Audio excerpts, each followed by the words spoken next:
Ya, Assalamualaikum warahmatullahi wabarakatuh. Selamat pagi para pimpinan yang saya hormati, rekan-rekan Komisi 9 yang saya cintai, dan juga Pak Menteri dan seluruh jajarannya yang saya hormati juga.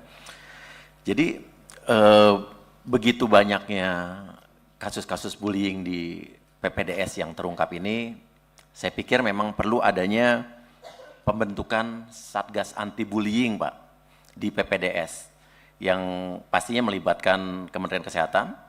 Terusnya juga saya pikir juga harus melibatkan KPK, Pak.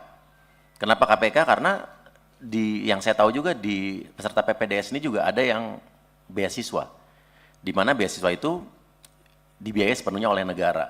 Sementara di pendidikan PPDS ini masih ada yang di pemerasan seperti diminta uang dari jutaan, puluhan juta sampai ratusan juta.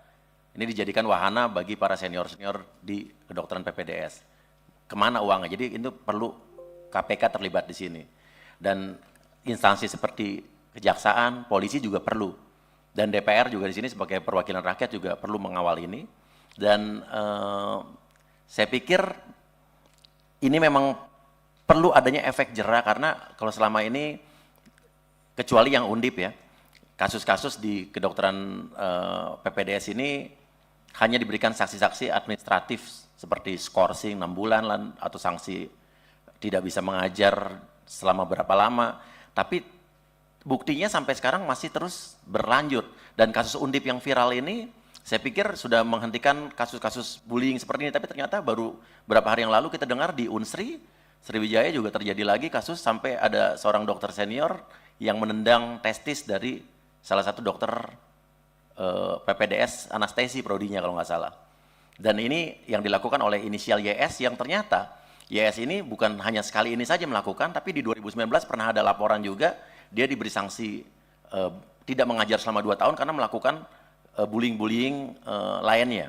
Dan di 2023 juga sempat dilakukan, dia mendapat sanksi disiplin karena melakukan aksi-aksi lainnya. Malah tadi malam baru saya kedatangan tamu, seorang dokter juga yang dia mengalami hal yang sama dari CIS ini di tahun 2017, sudah berapa tahun yang lalu.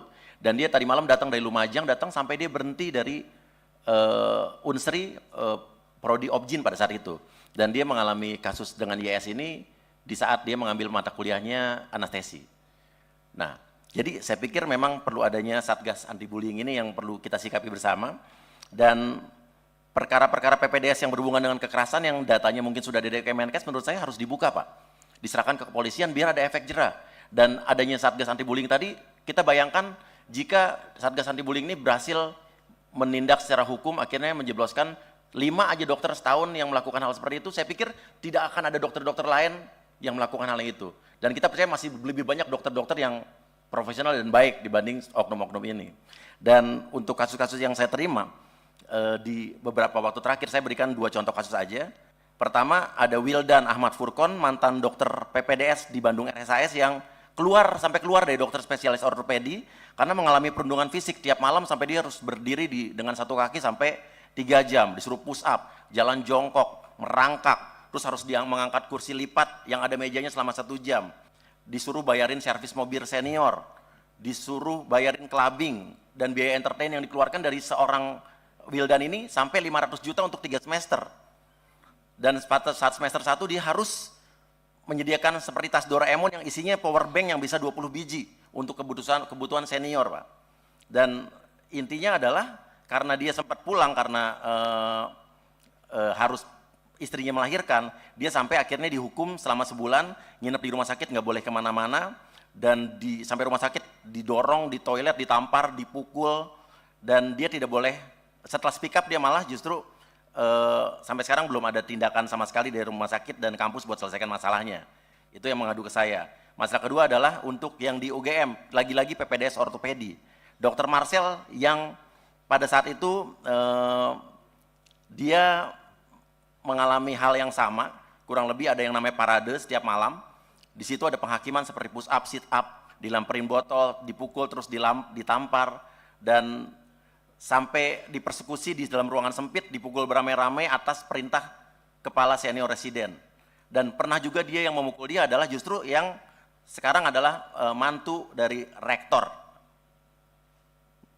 Dan ini Dr. Marcel sudah pernah speak up di tempat saya juga, dan dia juga bilang suka disuruh menyediakan mobil setara Innova cuman buat jemput dokter-dokter spesialisnya, dan mereka harus ready, dan di dalam mobil itu harus ada makanan dan semua kebutuhan makan senior harus dipenuhi. Dan sampai si Dr. Marcel ini juga dia harus keluar juga dari pendidikannya. Bayangkan di mana negara kita butuh sekali namanya dokter-dokter spesialis, tapi mereka-mereka yang ingin sekolah ya harus keluar setelah mengeluarkan biaya ratusan juta, tapi ya sia-sia. Itu aja Pak. Terima kasih. Wassalamualaikum warahmatullahi wabarakatuh.